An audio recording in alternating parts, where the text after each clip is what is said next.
My friend, and especially my student, this video is going to be your recap, but for everyone else, this is my personal process on how I choose a new guitar.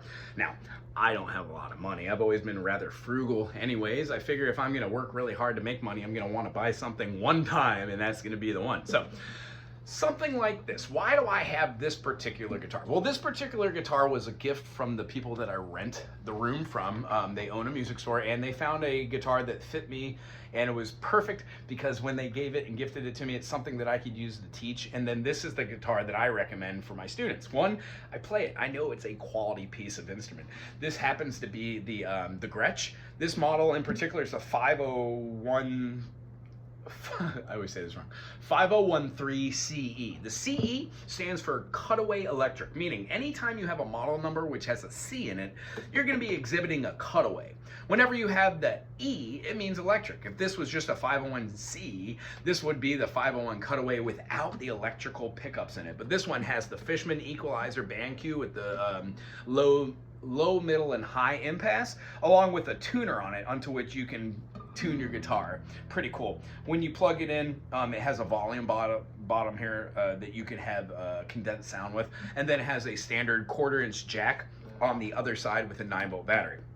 The only thing that I don't like about this guitar is I accidentally leave the tuner on all the time and I eat up battery. So rather than just having a battery through here, I never use my tuner. I use the tuner that's on my board. And if I do use this tuner to do any muting, I just turn down my volume so I don't have the battery going. That's really my only pet peeve against it. Other than that, you want to look at a guitar if it's not new and make sure that it has something called a setup. Whenever you buy a guitar, the first thing you ask the music store and or the people you're buying from it is, when was the setup done?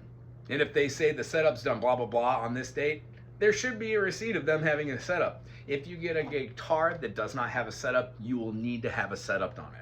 A setup makes sure that the distance between the 12th fret and the saddle and the nut, or the 12th fret and the tuning peg nut, is equidistance. Meaning, if you play equidistance at the 12th fret, you should get something called a harmonic.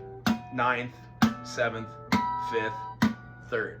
In fact, every fret has them. They're just awkward to hear on frets that aren't the 3, 5, 7, 9, and 12. Other than that, they are everywhere, even over the sound hole, right? So the whole idea behind playing these instruments is to get to know what they sound like. Pick your favorite chord, pick your favorite progression, go into any store and play that instrument. The thing you want to do is make sure that the chords you know, like the E major, A major, D major, C major, G major, B dominant, B diminished 7, all the chords you play, that they feel good and sound good. You could always change strings to have lighter or thicker gauge. If you're doing an acoustic, you could try variables on the low E string and the high E string to see what fits you. And then if you're doing an electric, what you're really looking for is, how does the instrument feel? Is it too heavy? Is it too light? Does it have extended frets with a cutaway? How you doing? Can you play up the neck? And when you do stuff like bends and stuff, does it feel good to you? The way it looks should complement who you are as a musician. The way it feels should complement where you are with your playing style. And where you want to go is listening for the sound. The instrument itself, you're going to also correlate with your amplification system, like your speaker, what pedals you're using, and then the pickups that are in it. Acoustics generally have a piezo underneath the saddle, or they will have some sort of pickup here in the neck with the nice ones. And then the idea is you have an EQ band in it like the Fishman, which allows you to balance your low, mids, and highs through that impasse.